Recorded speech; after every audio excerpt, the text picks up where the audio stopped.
Brasil, Río de Janeiro en particular, se ha convertido en epicentro de una noticia que conmueve al mundo, porque después de un mega operativo de fuerzas especiales en 2 favelas, se dio el registro de más de 130 muertos. Y a partir de las imágenes que se han conocido, de lo que tiene que ver con el operativo y ayer con lo que era una postal terrible, con cuerpos tendidos en una calle, con familiares que iban reconociendo a algunos de los fallecidos, también se ha suscitado la polémica. ¿Eran verdaderamente todas las víctimas personas ligadas al Comando Vermelho, esta temible organización del crimen internacional, o se trató también de población civil? Para abordar el tema y para comprender todo lo que hay detrás de este fenómeno, ya tenemos en comunicación con nosotros a Alberto Rusco-Lequier. Alberto, buenos días, ¿cómo estás? ¿Qué tal? Buenos días. Gracias por el contacto y saludos a todo el equipo. Bueno, efectivamente, sí. La operación que comenzó el martes de esta semana contra el Comando Vermelho, que es una organización, digamos, de narcos que comenzó en la década de 1970 en la unión de presos comunes con presos políticos de izquierda. Y ahí viene el nombre que en principio se denominaba de la Falange Vermelha y luego transmutó al nombre de Comando Vermelho. Para que nosotros nos hagamos una idea, en principio, si me permitiste, quiero comentar que una cifra conservadora de los que integran esta organización narco no baja de 35.000 personas en Brasil. 35.000 personas que incluso frente al ataque de las fuerzas de seguridad de Brasil, de Río de Janeiro, concretamente utilizaron drones lanzando granadas sobre las fuerzas del gobernador de Río de Janeiro. Esto nos habla en cantidad y sofisticación de armamento de una cosa tremenda. Claro, bien, es un desarrollo muy la fuerte. Zona donde, la zona donde ocurrió el enfrentamiento, que son prácticamente 2 villas, que una es Pena y otra Alemão, estamos hablando de un territorio donde viven 280.000 personas aproximadamente. La verdad que las fuerzas de seguridad entraron para cumplimentar órdenes de arresto que fueron emitidas por la justicia para capturar a 100 cabecillas de esta organización, y aparentemente el principal, de apellido Andrade, que también lo denominan DOCA, habría sido arrestado. Entonces estamos viendo una organización narcocriminal que tiene vínculos transnacionales, tiene influencia en Bolivia, tiene conexiones con Colombia, y también te quiero comentar que esto también repercutió en su momento en la República Argentina, que la verdad que desde el año 2023, estoy hablando de las cosas o casos que pueden ser chequeados, existió acá en la Argentina una operación cripto. En esta operación cripto se detectaron varios brasileños que intentaron, entre otras maniobras, crear empresas fantasmas, con fachadas para lavar dinero, entre ellos en Mendoza, con supuesta compra de vinos. Concretamente hubo allanamientos en diferentes propiedades. También se detectó acá en Santo Tomé, en la provincia de Corrientes, una pista de aterrizaje clandestina en lugares, por supuesto, apartados de la provincia de Corrientes, que estaba siendo utilizado para el transporte de cocaína.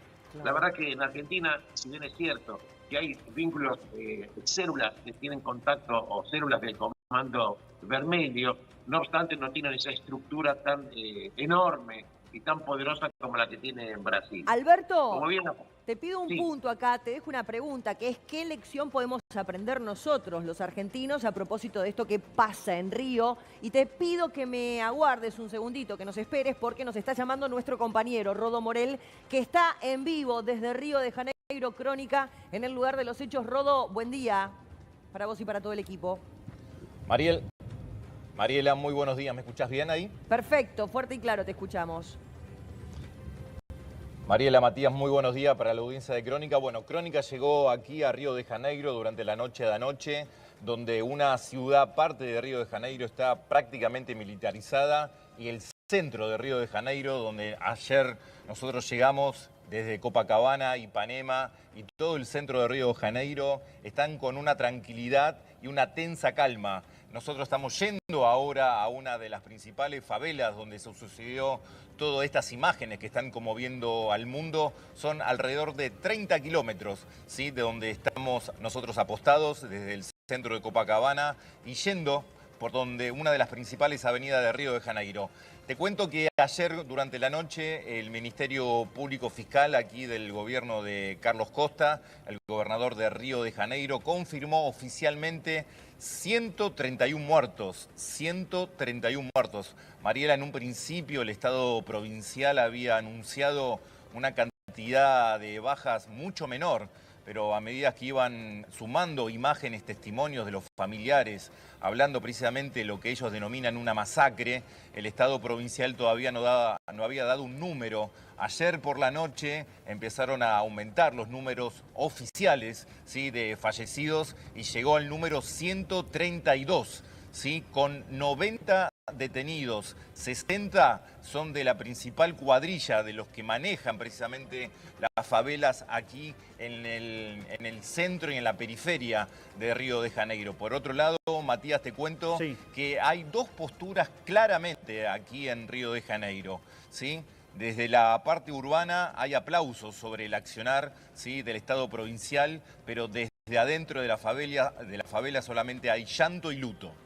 Rodo Morel lo cuenta, lo describe con el equipo recorriendo las calles de Río de Janeiro, camino a uno de los puntos centrales de lo que es esta noticia, que insisto, tiene en vilo a todo el planeta, a esta zona de la guerra narco. Rodo, vos decías esto de la figura de la famosa tensa calma, que muchas veces se emplea para describir un ambiente de tensión cuando algo está latente, el peligro sigue latente. ¿Cuál es el amanecer de Río de Janeiro en función de que, por ejemplo, había suspensión de clases en la jornada previa? Hoy, ¿cómo se va a desarrollar? ¿Qué es lo que vos pudiste hablar junto con los chicos allí con la gente? Claro, Matías, porque ayer cuando llegamos nosotros, si bien llegamos casi a la medianoche, es una ciudad que vive del turismo, ¿sí? Principalmente Río de Janeiro, Ipanema, toda esa zona. Si no hay turismo, que es el principal ingreso que tiene justamente la gobernación, esta ciudad no funcionaría. Bueno, para el carioca, sí, hay una sensación de que no hay miedo, solamente prevención, pero como sabrás, las redes sociales también hablan, y en las redes sociales hablaba, ¿sí?, de una venganza. ¿Venganza de quién? Bueno, de los familiares, de los fallecidos, de las familias que viven ahí arriba de los morros. Pero ¿por qué te cuento esto? Porque ayer, mientras llegábamos y recogíamos información, nos enterábamos de 3 estados que viven aquí conviviendo en Río de Janeiro. El Estado Nacional, ¿sí?, con el Poder Ejecutivo Nacional, el Estado Provincial, con Carlos Costa como gobernador, y el Estado paralelo, ¿sí?, que manejan justamente los narcos en la favela. Hablamos de un Estado, sí, tienen territorio, tienen población, tienen un tipo de gobierno, ¿sí?, y tienen justamente poder. Ellos le dan trabajo, le dan remedio, le dan justamente una vivienda, todo lo que el Estado Nacional o provincial no le puede proveer. Son el Estado, bueno, prácticamente ahí dentro de la favela. Rodo, danos un segundito porque está Alberto Ruscolequier con nosotros, con quien nos había quedado una pregunta pendiente. Yo te había preguntado, Alberto, ¿qué podemos aprender nosotros de esta situación que se está viviendo en Río de Janeiro, considerando que también tenemos narcotráfico aquí en la Argentina? Y preguntarte sobre la frontera, porque sé que hay preocupación por la posibilidad de que algunos narcos salgan de las favelas y se empiecen a distribuir por distintos sectores de Sudamérica. Bueno, es la pregunta del millón. La verdad que tenemos que aprender a Argentina, que en realidad los medios de comunicación, que nos dedicamos varias personas a estos temas, se había ya advertido oportunamente que el narco empieza primero supliendo las tareas que, por ejemplo, el Estado en las cuales falla, dándole ayuda social, dándole préstamos, dándole trabajo, y obviamente se empieza a hacer un Estado dentro del Estado con una cultura marginal. Esto obviamente luego se desarrolla con dineros gigantescos y empiezan a comprar voluntades políticas. Y finalmente se llega a un estadio superior en el cual a veces el poder narco es tan fuerte, quizás más fuerte que el Estado, e incluso financia a candidatos que luego pueden llegar a la presidencia. Con lo cual, finalmente, en el estadio superador, prácticamente un país convive o prácticamente se convierte en un narcoestado. Te quiero comentar además que en Argentina no se presta quizás, en la parte académica se habla, pero la verdad es que hay evidentemente evidencia de que hay narco en muchos lugares, no solamente en las villas, en muchos lugares, y que la verdad que a veces falta una especie de concientización de hacia dónde puede ir a la República Argentina. Hay que mirar, por ejemplo, otros países que están copados ya por el narcotráfico. En su momento México, que también que es un país enorme, también tiene una presencia narco enormemente poderosa. Sin hablar otros países que por supuesto son productores enormes de cocaína y de drogas, como por ejemplo Pero Colombia. Pero la salida, Alberto, ¿cuál sería? Y con esto ya le doy paso a Fede Lemos, que también quiere preguntar. ¿Cuál sería? ¿Más fuerzas o más inclusión? Ambas. Absolutamente es correcto lo que vos decís. Hace falta, no es una u otra, ambas. Inclusión social, que el Estado no puede dejar el territorio liberado para que ese territorio en los cuales falle el Estado sea suplido con tareas sociales por el poder narco. Y te quiero comentar simplemente que ahora estamos viendo, también luego de esta incursión terrible en las villas, precisamente hace 24 horas, el gobernador de Río de Janeiro, Claudio Castro, anunció que se puso de acuerdo con las autoridades nacionales para crear una oficina. Fíjate vos, ahora recién están hablando de crear una oficina contra el crimen organizado. ¿Por qué te digo esto? Tarde. Claro, pero ¿por qué te digo esto? Porque Claudio Castro es un hombre que sigue la ideología de Jair Bolsonaro, que tiene un enfrentamiento total con las autoridades nacionales, a punto tal de que Claudio Castro dijo que no le dieron el apoyo militar, el apoyo de fuerzas de seguridad, carros blindados, que él había solicitado en varias oportunidades. Y mismo el presidente brasileño, Lula da Silva, se mostró horrorizado cuando vio los cadáveres ahí en la calle. Claro, ¿quién no se horroriza a ver esos cadáveres en la calle? Alberto. Pero la pregunta es, ¿en qué falla el Estado para que este desarrollo de casi 35.000 como mínimo integrantes del Comando Vermelho tengan un poder de fuego, una extensión territorial gigantesca? Actúa en 25 de los 26 estados que tiene Brasil. Alberto Ruscolequier es quien lo firma, quien nos da ese análisis, ese panorama completo. Volvemos también con imágenes del móvil. Quédate, Alberto, por favor, también con nosotros. Rodo Morel sigue recorriendo Río de Janeiro, camino a una de las favelas en donde se desató toda esta guerra. Y también nos incorporamos a Fede Lemos, que te quería hacer una consulta, Rodo. Rodo, buen día. Bueno, se ve policía militar allí en Río, ninguna intervención de las fuerzas federales, eso por un lado. Y por otro, las primeras impresiones de vos y del equipo con respecto al tironeo político también entre el gobernador de Río, como bien decía Alberto, que es bolsonarista, contra Lula da Silva en esa tensión política que también vive el Brasil. ¿Qué pudieron ver ustedes? ¿Qué hace, Fede? Bueno, estamos nosotros yendo justamente al puente de Rosinia, que es uno de los puentes accesos principales a la favela de Pena, donde se produjo toda esta catástrofe. Para un lado aplausos, para otro lado llanto. Hay una crisis también, ¿sí?, prácticamente política, no institucional, porque como bien sabrán ustedes, el gobierno de Lula da Silva, el Poder Ejecutivo, no dio, ¿sí?, según el gobernador de Río, las herramientas necesarias para que la cobertura y la entrada a las dos principales favelas sean apoyadas por el gobierno ejecutivo de la República Federal del Brasil. El gobernador Carlos Costa, bolsonarista él, ¿sí?, decidió por sí solo, ¿sí?, entrar con 2.500 efectivos de élite, ¿sí? Aquí la policía es muy diferente a la policía de la que conocemos nosotros en Capital o en la provincia de Buenos Aires. Aquí los grupos de élite de la policía están realmente preparados para tener una batalla cuerpo a cuerpo con todo lo que sea la guerra narco, pero ustedes pudieron ver y observar de cómo las milicias, ¿sí?, de los morros estaban más preparados que la misma policía del Estado provincial. Nosotros ayer, cuando empezamos a hablar mucho con la gente, estaban hablando que esas milicias son ex agentes también que trabajaban para el Estado provincial, ex policías, ex gendarmes, y después cuando quedan con mano de obra desocupada, es el Estado narco que los toma y trabajan para ellos. Sabes que justamente te iba a hacer referencia a eso. Uno de los puntos tiene que ver con esto de, además, gente que está capacitada por haber pertenecido a la fuerza, además de todo el dinero que tienen para el respaldo de ese desarrollo en cuanto a lo armamentístico.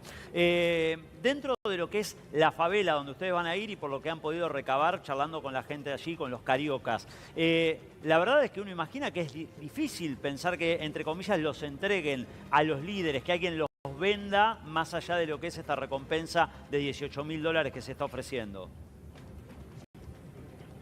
Sí, acá se rompió un contrato social, Mati. Acá claramente, acá conviven, no es que la favela y esta lucha se dio de un día para el otro. Acá hay como una especie de negociación donde de un lado están los narcos y de otro lado está el Estado provincial. Conviven porque es una ciudad gigante, Río de Janeiro es gigante, mucho más grande de lo que nosotros pensábamos. Es y la enorme, convivencia es por algo enorme. se rompió, ¿sí? Y Tengo Mariela, entendido que por es algo más se grande que rompió. provincia de Uno Buenos siempre... Sí, Rodó, disculpa. Sí, claramente, claramente. Pero date cuenta que este conflicto que se está dando a 30 kilómetros de Río de Janeiro, a 30 kilómetros de Ipanema... Sí, ayer te está escuchaba cuando prácticamente... llegaron allí a Río, que hacías la comparativa de que es una distancia aproximadamente de Capital Federal a Ezeiza. Y me quiero detener en esto. Desde el momento en el que Exacto. llegaron con el equipo, ¿qué fue lo que más te llamó la atención? ¿Qué fue lo que más te dolió? Ese momento que te impacta desde que llegaron a hoy. No, Mariela, lo que más nos sorprendió es el consejo de toda la gente que está trabajando aquí, el laburante, el trabajador, el taxista, la gente del hotel, ¿sí? Todo lo que están Todo el mundo los está relacionados con el advirtiendo turismo. del cuidado que tienen que tener. Cuidado, el cuidado, el cuidado, el cuidado, el cuidado permanente. Sí, tengan cuidado porque, te digo, no hay miedo, ¿sí? Pero sí hay prevención. Mariela, te dejo un minuto porque llegamos al destino, vamos a bajar aquí y en minutos nos comunicamos con ustedes, ¿te parece? Excelente. Por supuesto, claro que sí. Excelente, Rodo. Y también incorporamos nuevamente a Alberto Ruscolequier.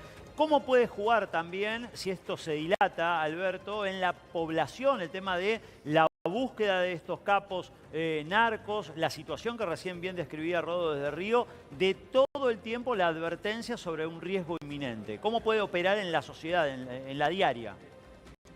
Mira, en la diaria la gente que vive en la villa tiene el soporte de esta cultura o de este estado narco que le está dando trabajo, le está dando préstamo, le está dando una ayuda social. El narco forma parte ya naturalmente dentro de la vida de la villa. Por supuesto, por eso decía el cronista de Crónica recién, correctamente, de que obviamente el que no está en la villa ve este tipo de acciones y la aplaude porque la verdad que la fuerza que está teniendo el narco cada vez es más poderosa. Para darnos una idea, recordemos cifras. Primero, de todo el territorio que ocupa el crimen organizado en Brasil, el Comando Vermelho representa el 52% de este territorio. 52% del territorio ya de todo el crimen organizado lo maneja el Comando Vermelho.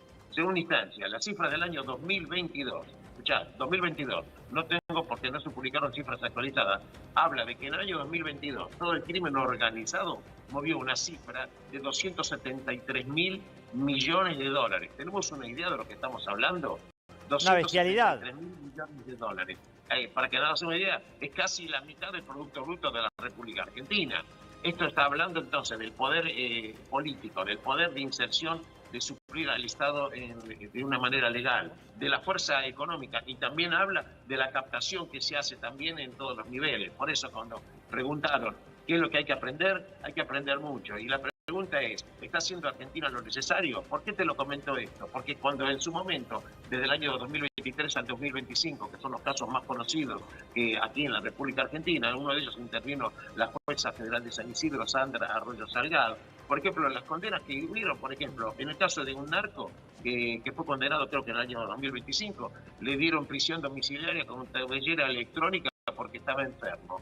Y en otros casos, por ejemplo, le dieron a otros narcos que habían lavado algo así como más de 100 millones de dólares, o quizás una cifra mayor, sí, le dieron 3 años de prisión en suspenso. Entonces a veces uno se pone a pensar que frente a la cuantía del delito, este tipo de penas me parece que son prácticamente Alberto, declamativas y no efectivas. Alberto, quería preguntarte, por más que nada, acá en Argentina siempre se dice que el líder narco vive en barrios cerrados, en barrios lujosos, y en las villas están los soldaditos, digamos, los narcos mismos que vienen por debajo de él. ¿En Brasil es lo mismo? ¿Los líderes narcos viven en barrios lujosos?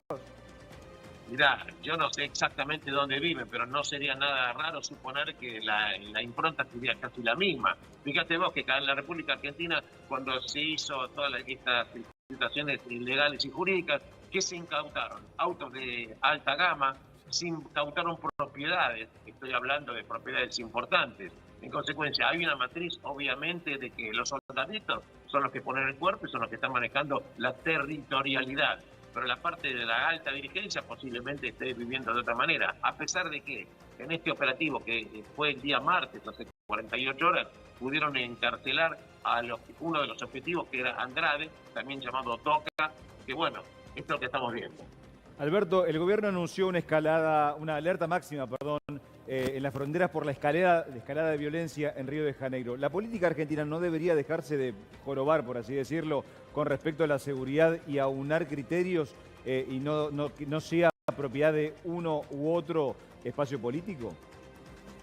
Correcto, coincido totalmente con vos. Vos sabés que hay un organismo que se llama el GAFILAC, que es el Grupo de Acción Financiera Latinoamericana, que precisamente hace informes respecto del tema. Pero lo que sí es correcto es que falta posiblemente una integración efectiva para declarar que el narcotráfico es un problema común de la región y en consecuencia hay que enfrentarlo, no solamente con armamento, hay que enfrentarlo con inteligencia. Esto requiere coordinación de los servicios de inteligencia, políticas que sean coherentes para enfrentar un delito transnacional de proporciones inusitadas y que maneja un poder económico totalmente fuera de lo común. A mí me gustaría preguntarte, Alberto, ¿qué responsabilidad tiene el Estado en el que haya crecido tanto el narcotráfico? Hablamos allí de Río de Janeiro, ¿no? A propósito de lo que ocurrió en estas últimas horas. ¿Qué responsabilidad hay por parte del Estado? Y bueno, hay responsabilidad del Estado, es evidente, porque cuando el Estado no cumple un poco la función, alguien viene a ocupar ese espacio político. Es la política a veces del Estado de laissez-faire, laissez-passer, como dicen los franceses, dejar hacer, dejar pasar. Pero cuando vos el Estado deja pasar, deja hacer, obviamente la gente sigue creciendo, sigue necesitando dinero, sigue necesitando empleo, y entonces alguien viene a suplir todo ese tema. Evidentemente,